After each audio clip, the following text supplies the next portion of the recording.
Bonsoir Clotilde Champérache. Bonsoir. Vous êtes criminologue, vous enseignez la criminologie au Conservatoire national des arts et métiers ainsi que l'économie à l'université Paris 8. On va revenir avec vous sur ce gigantesque procès de la mafia qui vient de s'ouvrir en Italie, en Calabre plus exactement. Voilà, c'est dans le sud de l'Italie. C'est pas la première fois que des mafieux passent devant la justice. Mais cette fois-ci, on nous dit que c'est un procès hors norme. Qu'est-ce qui fait justement que c'est un procès inédit? Alors, procès hors norme par sa taille. C'est vraiment ça, parce qu'effectivement, on a régulièrement plein de procès en Italie qui vont toucher des mafieux, que ce soit la mafia calabraise ou d'autres mafias, la sicilienne, la napolitaine. Celui-ci, il y a 400 à peu près accusés sur le banc, plus environ 1000 témoins qui sont amenés à comparaître. Donc c'est quelque chose d'énorme. D'ailleurs, on prévoit que ça va durer 2 ans, voire plus. Et puis, derrière tout ça, il y a des années d'enquête. Il y a un blitz massif qui a été fait, 300 arrestations, une nuit de décembre 2019. Donc il y a effectivement quelque chose de monumental derrière ce procès. Mais ce n'est pas le seul procès et ce n'est pas non plus le procès de toute la mafia calabraise. Alors, c'est vrai que pour être honnête, moi, je n'avais jamais entendu parler de cette mafia calabraise. Je connaissais la Cosa Nostra qui se trouve en Sicile, la Camorra à Naples. Là, on parle de Ndrangheta, la fameuse Ndrangheta dont personne n'arrive à bien prononcer le nom. À part vous. Pourquoi on en parle si peu ?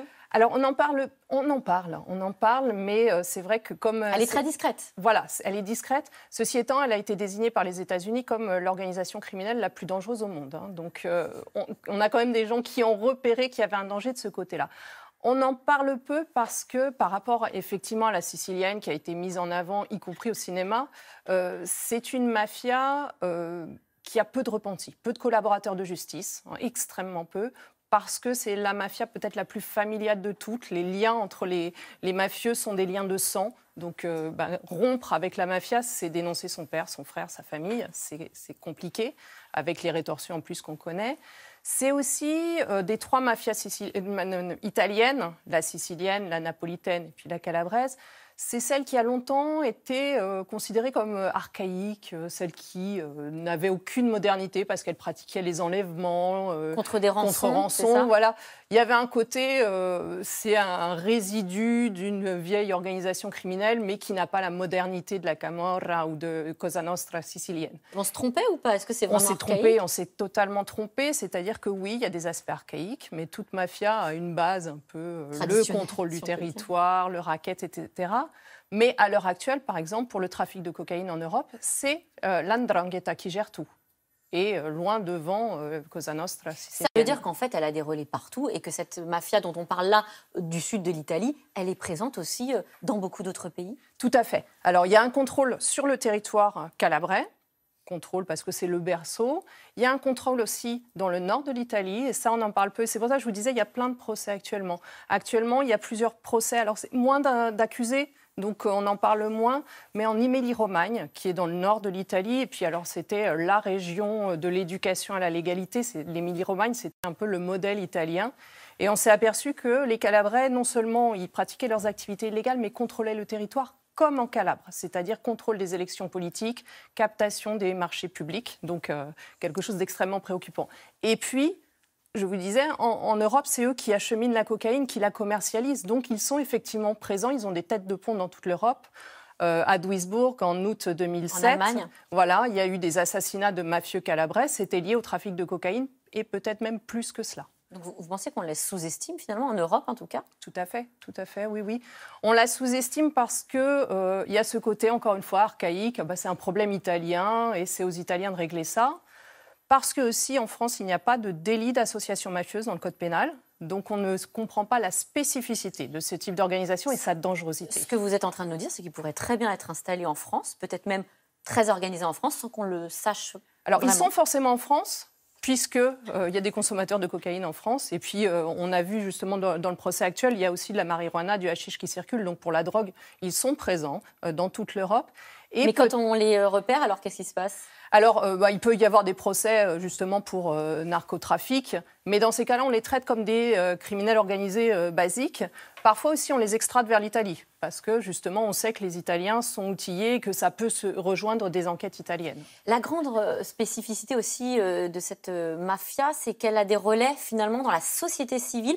Oui. Je pose la question parce que là, on voit parmi tous les accusés, il y a des politiciens, des syndicalistes, des fonctionnaires, des chefs de la gendarmerie. C'est en ça que ce procès aussi il est intéressant. Dans la masse des accusés, il y a tout. Il y a le petit soldat, il y a le chef, Luigi Mancuso, qui est quand même le chef d'une des plus importantes familles de la mafia calabraise. Et puis, il y a toute cette zone grise qui est autour de la mafia, qui permet à la mafia de prospérer. Ce sont des avocats, des comptables, des policiers, des carabiniers, des hommes politiques. Tous ces gens-là permettent aussi à la mafia de prospérer et d'être présent pas que dans l'illégal, mais dans la sphère politique. On imagine du coup à quel point ça a été difficile d'enquêter et d'aboutir à ce procès, puisqu'on voit bien que la parole est complètement verrouillée. Comment ça s'est passé, l'enquête en amont ? Alors, ça, c'est intéressant parce que justement, là, les projecteurs sont braqués sur le procès, ce procès énorme. Alors, on montre la salle qui est un bunker. C'est la démesure, on compare au maxi-procès de Palerme. Là, je suis un peu plus réservée. C'est pas le même. Dans les années 80. Oui, 86 et Falcone. Bon, là, on n'est pas sur cette même dimension-là. Mais effectivement, il y a des années d'enquête derrière ça. Il y a toutes les forces de l'ordre qui, pendant 4 ans, qui ont vraiment traqué dans le secret. C'est-à-dire qu'il ne fallait pas que les gens se rendent compte qu'on les épiait, qu'il y avait des écoutes téléphoniques, qu'il y a toutes les unités spécialisées aussi des carabiniers qui ont pisté les gens pour arriver à... L'apothéose, c'est le Blitz de décembre 2019. Quand vous dites le Blitz, c'est le coup. Voilà, en pleine nuit, 3000 hommes.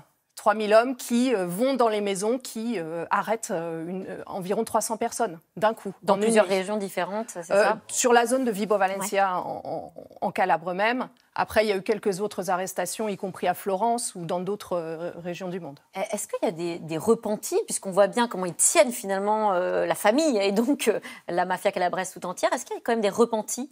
Très peu, très très peu. Surtout pour cette mafia-là en particulier, qui est vraiment la plus familiale. Là, on en a un d'excellence, d'une certaine façon, c'est Emanuele Mancuso, qui est le neveu de celui dont je parlais tout à l'heure, Luigi Mancuso, qui est le chef de la famille Mancuso. Alors, il faut comprendre aussi cette mafia, c'est pas la pyramide du cinéma hollywoodien, c'est le territoire, un maillage territorial. Alors, il y a des opérations qui sont au niveau de la Calabre, parce que justement, le trafic de drogue, c'est pas 3 personnes, il faut vraiment tenir tout le territoire. Mais il y a aussi le contrôle de la rue, du quartier. Et la famille Mancuso, c'est quelqu'un très important sur Vibo Valentia, qui est une province de la région de Calabre. Et en quelques mots, Emanuele Mancuso, donc lui, c'est extrêmement rare, puisqu'il s'est retourné contre sa famille. Aujourd'hui, il est où ?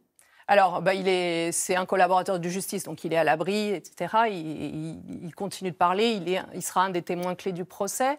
Mais c'est aussi quelqu'un qui a été renié totalement par sa famille et qui actuellement a des difficultés avec la justice parce qu'il a une enfant. Et c'est pour cet enfant-là qu'il a rompu avec sa famille, qui a, je crois, 30 mois. Et il voudrait qu'elle soit soustraite à sa mère qui continue de faire allégeance aux familles mafieuses.